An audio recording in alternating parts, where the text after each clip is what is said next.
Ladies and gentlemen, good evening and welcome back to our channel once again. And it is my hope and prayer that the video is going to find you guys in good health. Personally, I am fine, as you can see. Kisumu is fantastic. And maybe you could also let me know where you're watching the video from. The county or the country, in case you are out of the republic. Ladies and gentlemen, Raila Odinga is a man under siege.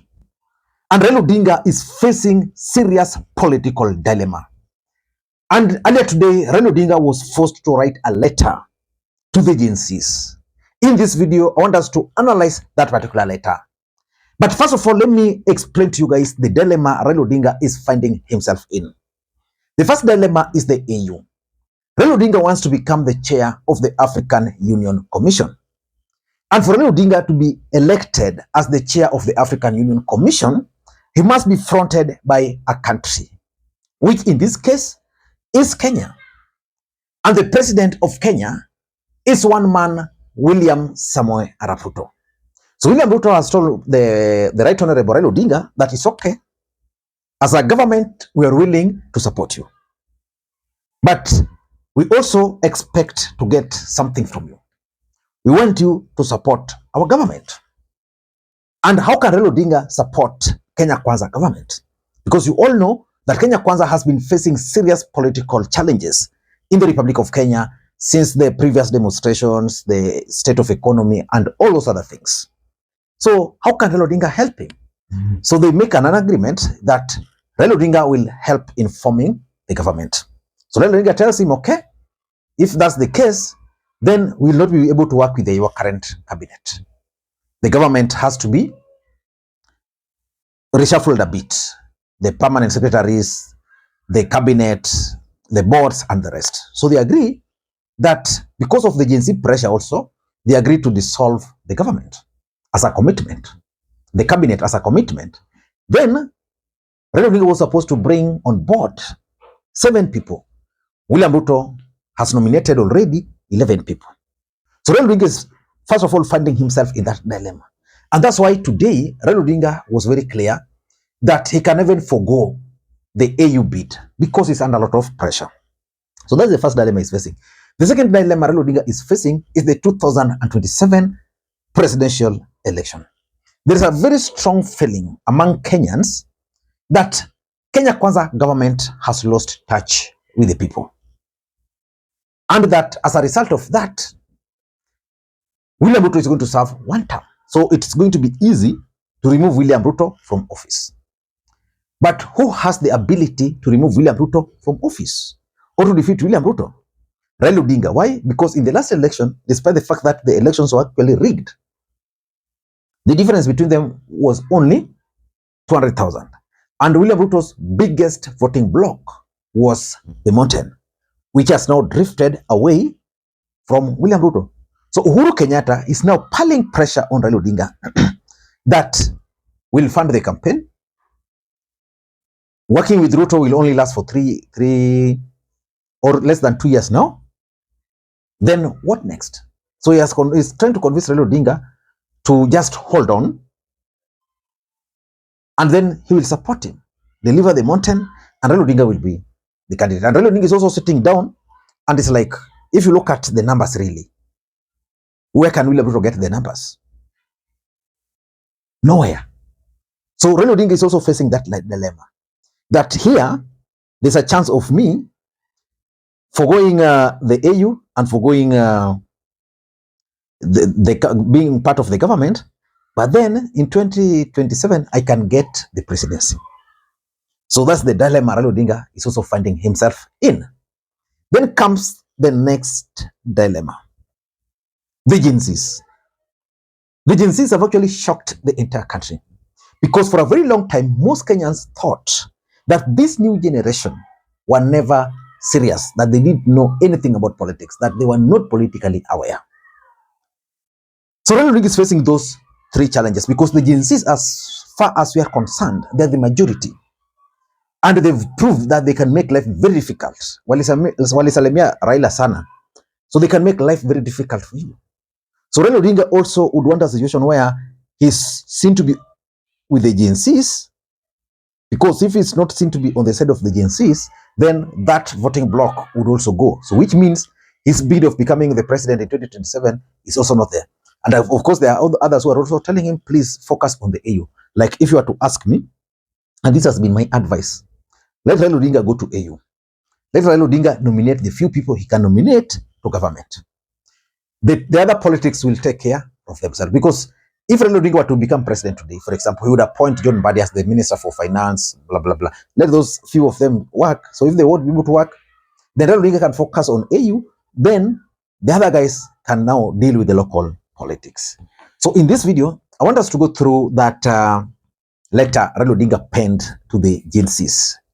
Before we do that, for those who are watching this channel for the first time, please take a second or two, click that subscribe button so that next time we produce a video like this, YouTube will automatically notify you. And to the subscribers, I want to continue thanking you guys for your continued support. Because without that support, this channel cannot be where it is. Ladies and gentlemen, without any further ado, allow me to dive in again. Before I dive in, allow me to also introduce you guys to Lemfi.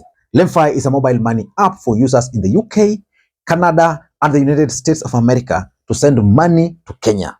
They offer the best exchange rates, and the money will be delivered instantly into your M-Pesa account, Airtel Money account, and of course, if you want, it will also be delivered directly into your bank account. You can use the link in the pinned comment to download the app. Of course, if you use my link, you'll get discount.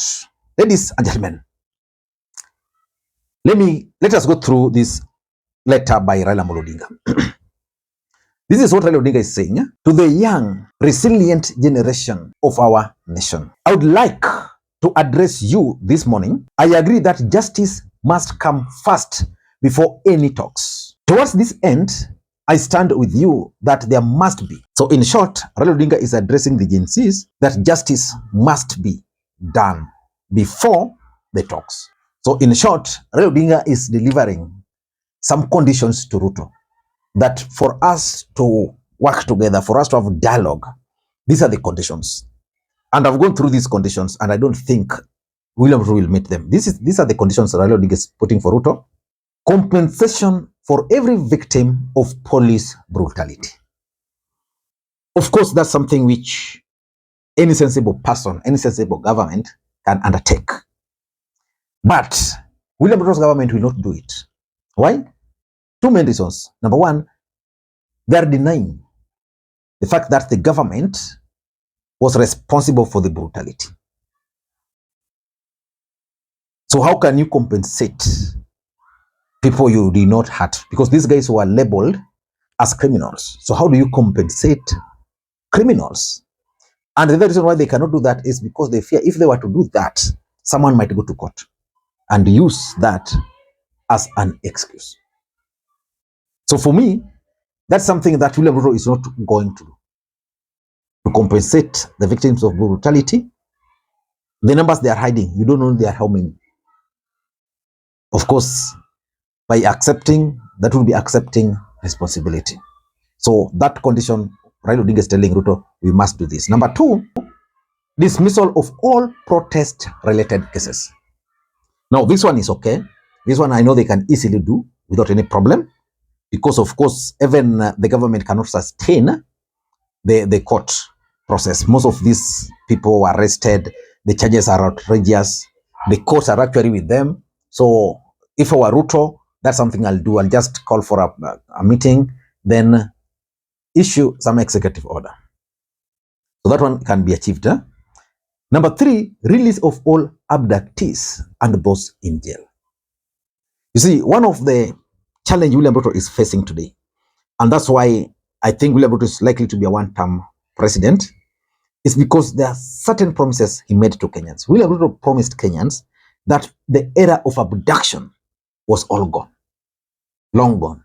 That the era of finding bodies in River Yala was long gone. We saw what happened in Kware, and we witnessed the abduction, broad daylight. So this one, I think, releasing the abductees, this one they can do. Okay.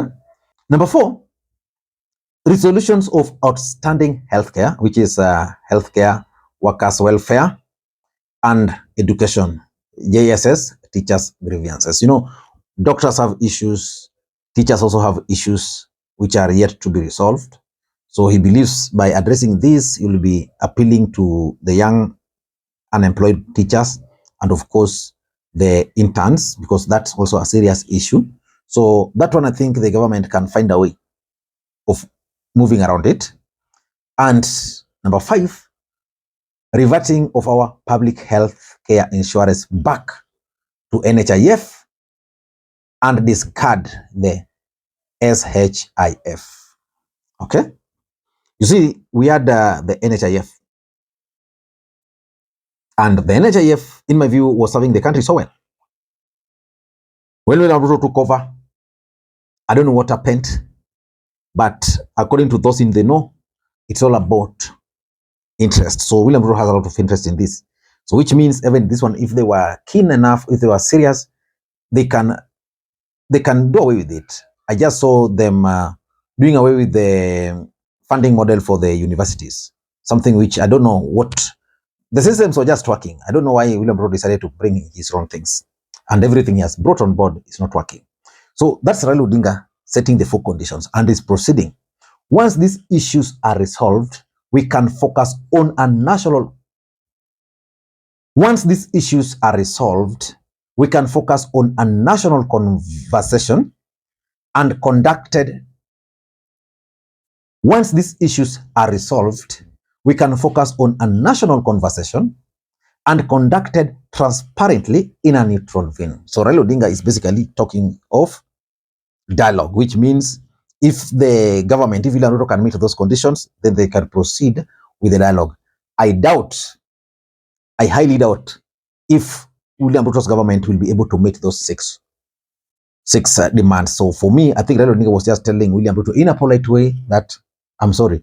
I've seen even people doubting whether this statement was released by Raila Odinga. Maybe the daughter, that's what they're saying. It is my proposal that representative for this conversation should come from various sectors, including youth, government, religious leaders, healthcare professionals, lawyers, and teachers. We must come together to discuss national and constitutional critical issues touching on the following. Now, these are what Raila Odinga is proposing in that dialogue: good governance, skyrocketing cost of living, eradicating tribalism, fighting corruption, debt, and fiscal management. You know, there's serious discussion in the Republic of Kenya regarding our loans because Kenya is paying the loans, but they're not coming down. They keep on increasing. So some people believe that Kenya had actually finished paying the loans. Okay, and Raila is concluding to the young people of Kenya, you all must know that I am deeply moved by your dedication to the cause. And I believe a structured dialogue will bring the reforms you are fighting for and safeguard Kenya for future. Now, I think most Kenyans really don't understand Raila Odinga. Like if you paid very close attention to that last part of the statement, we've been in this republic. A lot of things have always been achieved just when we have crisis. You can talk of the new constitution, you know, so many things. When there's a crisis is when the government listens. And some of these reforms can actually be fixed. I don't know what you think. Now, let me ask you this question. Do you think Raila Odinga can become the next president of the Republic of Kenya in 2027? Tell me how and why. Bye-bye.